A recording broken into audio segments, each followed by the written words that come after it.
Imikino y'igikombe cy'isi aho igeze ubu ngubu twavuga yuko yatangiye gufata irangi.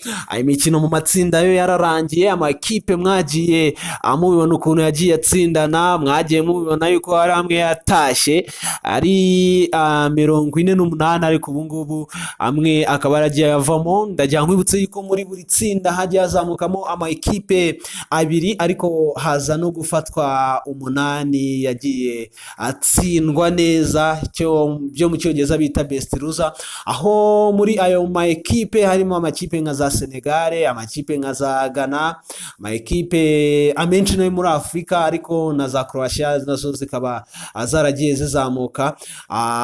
Congo nayo yagiye izamuka kubera yatsinzwe neza.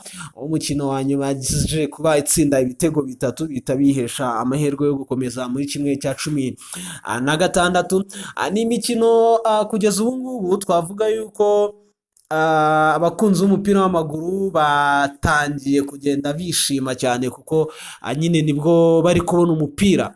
Nk'ubu imikino yatangiye muri kimwe cya 16, ekipe y'igihugu ya South Africa yaje kuba isezererwa, iba ariyo kipe ya mbere ivuyemo muri kimwe cya 16, n'ikipe ya Canada. Ikipe ya Canada yakiriye iri rushanwa ayo na Mexico ndetse na United States. Ndagira ngo mutangarize yuko ni match yarinze igera ku munota 90, abakunzi b'umupira w'amaguru bibaza uko biri burangire, ariko ku burangare, reka mbwite uburangare bwa defense bw'abadefanseri ndetse n'umuzamu wa South Africa bari bitwaye neza, ariko bigeze mu minota ya nyuma ku minota 92 aza kuba barangaraho gatoya cyane vice capitaine wa Canada ahita abatsindamo igitego. Ikipe y'igihugu ya Canada yatangiye abantu yibonamo ubwo bushobozi, batayiha ayo mahirwe, ariko ndagira ngo ngutangarize yuko kugeza ubu ngubu iri mu ma ekipe ahagaze neza muri kimwe cy'umunani, kuko yo yahise ikatisha tike nyuma yo gutsinda ekipe ya South Africa. Ubwo rero muri iki kiganiro wowe utarakanze subscribe hano kuri Open Mind Rwanda, nicyo gihe ngo ukandeho, tujye tubana mu biganiro bigiye bitandukanye. Iki cyo tugiye kuba tugaruka ku mikino y'igikombe cy'isi aho bigeze ubu ngubu.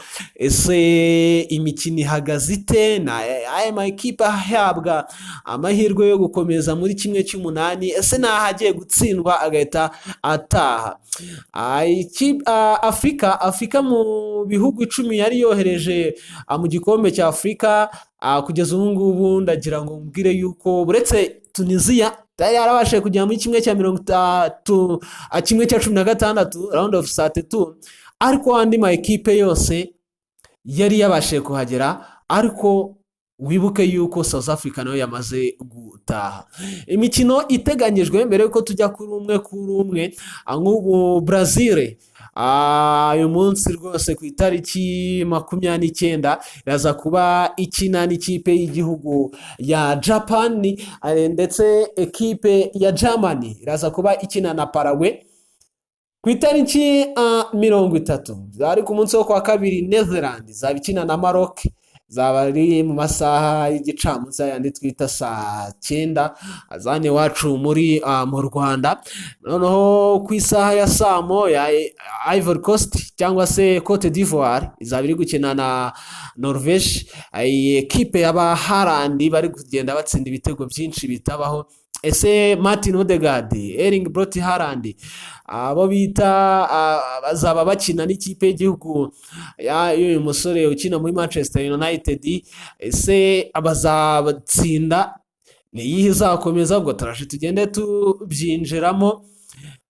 Ku munsi wo kuwa gatatu Ubufaransa ndetse na Sweden, ekipe y'igihugu y'Ubufaransa ndagira ngo utangaze yuko iri mu ma ekipe ifite ba rutahizamu kugeza ubu muri iki gikombe cy'isi bahagaze neza, yaba Ousmane Dembele ufite ibitego 4, yaba Kylian Mbappe ufite ibitego 4, ba Olise baraho ngaho kuma bagiye batanga imipira yagiye ivamo ibitego bahagaze neza. Desire Doué arahari aho ngaho, Barikori basimbuye baza batanga ikinyuranyo. Rero urumva yuko ari match zaba ikomeye.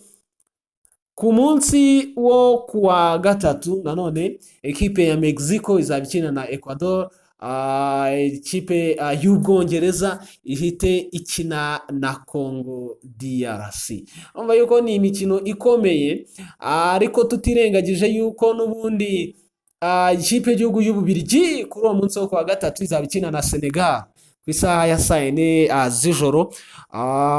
Ku munsi wo kuwa kane ekipe y'igihugu ya USA yakiriye imikino, izaba ikina na Bosnia Herzegovine, ndetse Spain ikina na Australia, nayo kazaba ari akamace keza. Kugeza ubu uwo bita uyu mwana uhagaze neza cyane Lamine Yamal wihaye ikaze mu gikombe cy'isi, ese ekipe ye bazaba bayiha ikihe cyizere cy'uko ishobora no kuba yagera mu mikino ya kimwe cya kabiri cyangwa na finali? Nayo ni umukino wo kwitega cyane kuko n'ama ekipe yombi ahagaze neza. Ndagira ngo mbwire yuko iyi mikino narabikwibutsa ni knockout stage, utsindwa uhita utaha, nta kindi cyo kwireguza, nta zindi maka zizaba hariya, ni ugutsindwa utaha. Twe tugeze ku munsi wo kuwa gatanu, ni Fridays, zaba ari itariki 3 hano muri Afurika, ariko ushobora nko gusanga ari muri USA bitewe n'isaha bo bazaba bari ku itariki 2, ariko ku itariki 3 ni match zikomeye cyane, ama ekipe bigaragara yuko nayo yageze hano.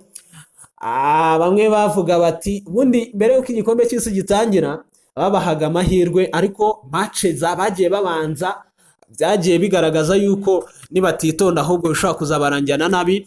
Ni ekipe y'igihugu ya Portugal ya Cristiano Ronaldo, Bruno Fernandes, Vitinha, bose bagiye batandukanye bakomeye cyane, ariko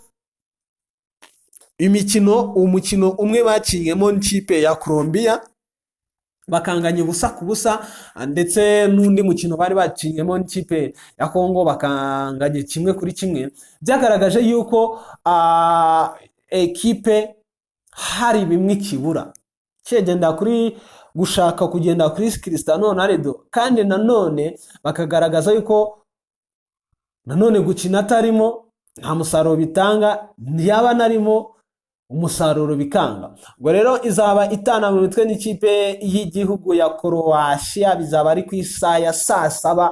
aba basore bayobowe na Luka Modric bazaba bakina n'ikipe ya Portugal. Bano barakinanye ari n'inshuti cyane mu ikipe ya Real Madrid, rero bakaba bagiye guhura, bazahura mu mukino wa knockout stage. Ekipe izatsinda ijya muri 1/8. Ekipe y'igihugu ya Switzerland izaba ikina n'ikipe ya Algeria, imwe mu ma ekipe ya Afrika nanone ari muri iri rushanwa. Algeria izatsinda Switzerland cyangwa Switzerland izatsinda, nako ni akamace keza. Then umukino uzasoza uwo munsi bizaba ari ku isaha ya saa 2, ahubwo uzaba watangiye kare. Kipe y'igihugu ya Australia izaba ikina na Egypt ya Mohamed Salah. Mohamed Salah ashaka kugeza ikipe ye y'igihugu kure hashoboka. Then ku munsi wo kwa gatandatu twitekenye Argentine ya Lionel Messi, kugeza ubu ngubu uyoboye abandi mu gutsinda ibitego byinshi muri iki gikombe cy'isi, ibitego 6 kugeza ubu ngubu.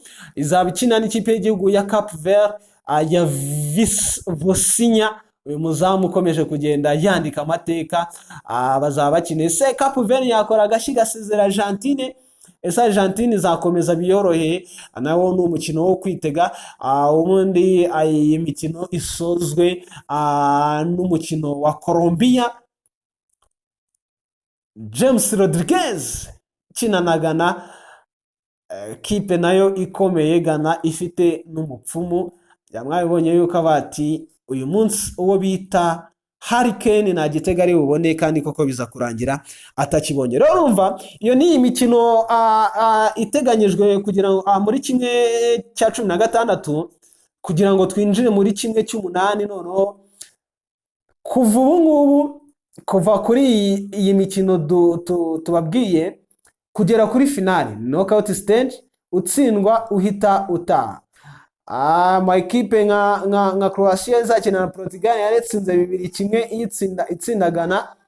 Ubwo ngubwo nyine ni urugendo rutoroshye cyane. Ubwo rero nk'uko twatangiye tubagezaho uko igikombe cy'isi gihagaze, na hano twagarutse match kuri match tugenda dusesengura. Twihanganira mu matsinda ntabwo twari turi kumwe, ariko hano ho twaje updates zose ku gikombe cy'isi match kuri match tugenda tuzisesengura hano kuri Open Mind Rwanda.